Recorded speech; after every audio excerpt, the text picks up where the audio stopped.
ನಮಸ್ಕಾರ. ಇವತ್ತು ನಾವು ಮಾತಾಡೋಕೊರಟಿರೋದು ಕರ್ನಾಟಕದ ನೀಟ್ ಅಡ್ಮಿಷನ್ನಲ್ಲಿ ಎದ್ದಿರೋ ಒಂದು ದೊಡ್ಡ ವಿವಾದದ ಬಗ್ಗೆ. ಇದು ಸೀದಾ ಹೈಕೋರ್ಟ್ ಮೆಟ್ಲೇರಿದೆ. ಅಷ್ಟಕ್ಕೂ ಏನಿದು ಪ್ರಕರಣ, ಯಾಕಿಷ್ಟು ಗಲಾಟೆ? ಬನ್ನಿ ಒಂದೊಂದಾರಿ ಬಿಡಿಸಿ ನೋಡೋಣ.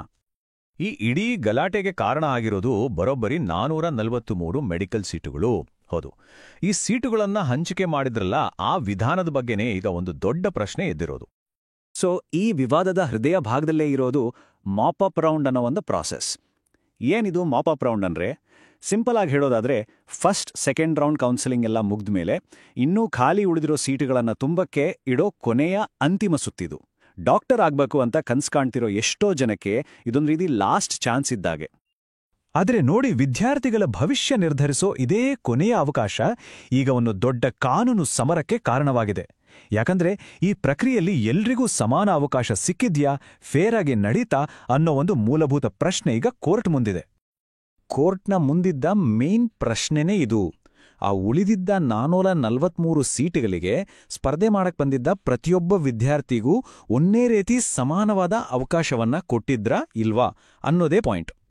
ಇಲ್ಲೋಡಿ, ವಾದದ ಅಸಲಿ ತಿರುಳೇ ಇಲ್ಲಿದೆ. ಏನಾಗಿದೆ ಅಂದ್ರೆ, ಮಾಪ್-ಅಪ್ ರೌಂಡಿಗೆ ಅಂತ ಫ್ರೆಶ್ ಆಗಿ ಹೊಸದಾಗಿ ರಿಜಿಸ್ಟರ್ ಮಾಡ್ಕೊಂಡವ್ರಿಗೆ ಆ 443 ಸೀಟುಗಳಿಗೂ ಸ್ಪರ್ಧಿಸೋಕೆ ಅವಕಾಶ ಕೊಟ್ಟಿದ್ದಾರೆ. ಆದ್ರೆ ಈಗಾಗಲೇ ಮೊದಲನೇ, ಎರಡನೇ ರೌಂಡ್ನಲ್ಲಿ ಭಾಗವಹಿಸಿ ಸೀಟು ಸಿಗದೆ ಕಾಯ್ತಿದಾರಲ್ಲ, ಅವರಿಗೆ ಆ ಎಲ್ಲಾ ಸೀಟುಗಳಿಗೆ ಸ್ಪರ್ಧಿಸೋಕೆ ಅವಕಾಶವನ್ನೇ ಕೊಟ್ಟಿಲ್ಲ. ಇದೇ ಅಸಲಿ ತಾರತಮ್ಯ ಅಂತ ಅರ್ಜಿದಾರರ ವಾದ. ಹಾಗಾದ್ರೆ ಕೋರ್ಟ್ ರೂಮ್ನಲ್ಲಿ ಏನಾಯ್ತು? ಕರ್ನಾಟಕ ಪರೀಕ್ಷಾ ಪ್ರಾಧಿಕಾರ ಅಂದ್ರೆ ಕೆಇಎ ಮತ್ತು ವಿದ್ಯಾರ್ಥಿಗಳ ಪರ ವಕೀಲರ ನಡುವೆ ವಾದ ಪ್ರತಿವಾದ ಹೇಗಿತ್ತು? ಬನ್ನಿ ಅದನ್ನ ನೋಡೋಣ.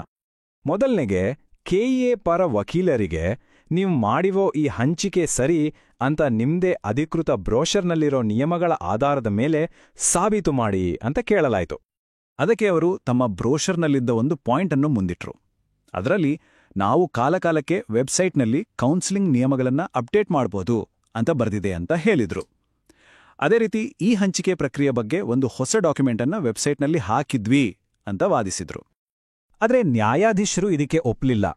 ಅವರು ನೇರವಾಗಿ ಕೇಳೇ ಬಿಟ್ರು, ಸರಿ, ನೀವು ವೆಬ್ಸೈಟ್ನಲ್ಲಿ ಹಾಕಿದಿರಬಹುದು, ಆದರೆ ವಿದ್ಯಾರ್ಥಿಗಳಿಗೆ ಅಡ್ಮಿಷನ್ ಶುರುವಾದಾಗ ಕೊಟ್ಟಿದ್ರಲ್ಲ ಮೂಲ ಬ್ರೋಷರ್, ಆ ಡಾಕ್ಯುಮೆಂಟ್ನಲ್ಲಿ ಈ ನಿಯಮ ಎಲ್ಲಿದೆ ಅಂತ ತೋರಿಸಿ ಅಂತ ಕ್ರಾಸ್ ಮಾಡಿದ್ರು.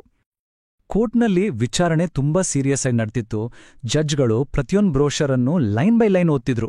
ಈ ಮಧ್ಯೆ ಕೆಇಎ ವಕೀಲರು ಸರಿಯಾದ ಉತ್ತರ ಕೊಡೋಕೆ ತಡ ಮಾಡ್ತಿರೋದು ನ್ಯಾಯಾಧೀಶರ ಗಮನಕ್ಕೆ ಬಂತು.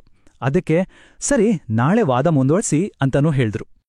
ಈ ಕಾನೂನಿನ ವಾದವಿವಾದಗಳ ನಡುವೆ ನ್ಯಾಯಾಧೀಶರು ಒಂದು ಬಹಳ ಮುಖ್ಯವಾದ ಮಾತನ್ನ ಹೇಳಿದ್ರು. ಇದೊಂದು ರೀತಿ ಇಡೀ ಪ್ರಕರಣಕ್ಕೆ ಕೋರ್ಟಿನ ನಿಲುವು ಏನು ಅನ್ನೋದನ್ನ ತೋರಿಸುತ್ತೆ. ಜಡ್ಜ್ ಹೇಳಿದ್ದು ಇಷ್ಟೇ, ನೀವು ಯಾವ ಪ್ರಾಸೆಸ್ ಬೇಕಾದರೂ ಫಾಲೋ ಮಾಡಿ, ಆದರೆ ಅದು ಮೆರಿಟ್ ಇರೋ ವಿದ್ಯಾರ್ಥಿಗಳಿಗೆ ತೊಂದರೆ ಮಾಡಬಾರ್ದು. ಅವರು ಆ ಕಾಲೇಜ್ನಲ್ಲಿ 5 ವರ್ಷ ಓದಬೇಕು, ಅವರಿಗೆ ಸಮಸ್ಯೆ ಆಗಬಾರ್ದು ಅಂತ ಖಡಾಕಾಗಿ ಹೇಳಿದ್ರು. ಅಂದ್ರೆ ಮೆರಿಟ್ಗೆ ಮೊದಲ ಆದ್ಯತೆ ಅನ್ನೋದನ್ನ ಕೋರ್ಟ್ ಸ್ಪಷ್ಟಪಡಿಸ್ತು. ಇದು ಬರೀ ಮಾತಲ್ಲ, ಆಕ್ಷನ್ ಕೂಡ ತಗೊಂಡ್ರು. ಕೋರ್ಟ್ ತಕ್ಷಣವೇ ಒಂದು ಆದೇಶ ಹೊರಡಿಸಿತು. ಕೆಇಎ ಸಿದ್ಧಪಡಿಸಿದ್ದ ಲಿಸ್ಟ್ನಿಂದ ಹೊಸದಾಗಿ ರಿಜಿಸ್ಟರ್ ಮಾಡ್ಕೊಂಡಿದ್ದ 85 ಅಭ್ಯರ್ಥಿಗಳ ಹೆಸರನ್ನ ತೆಗೆದುಹಾಕಿ ಅಂತ ಆರ್ಡರ್ ಮಾಡ್ತು. ಹಾಗಾದ್ರೆ ಇಷ್ಟೆಲ್ಲ ವಾದ ಆದ್ಮೇಲೆ ಕೊನೆಗೆ ಏನಾಯ್ತು? ತೀರ್ಪು ಬಂತಾ? ಇಲ್ಲ. ಆ ದಿನದ ವಿಚಾರಣೆಯ ಕೊನೆಯಲ್ಲಿ ಯಾವುದೇ ಅಂತಿಮ ತೀರ್ಪು ಬರಲಿಲ್ಲ. ಕೇಸನ್ನು ಮುಂದೂಡಲಾಗಿದೆ. ಇದರಿಂದ ವಿದ್ಯಾರ್ಥಿಗಳು, ಪೋಷಕರು ಎಲ್ಲರೂ ಈಗ ಅಕ್ಷರಶಃ ಅತಂತ್ರ ಸ್ಥಿತಿಯಲ್ಲಿ ಕಾಯುವಂತಾಗಿದೆ.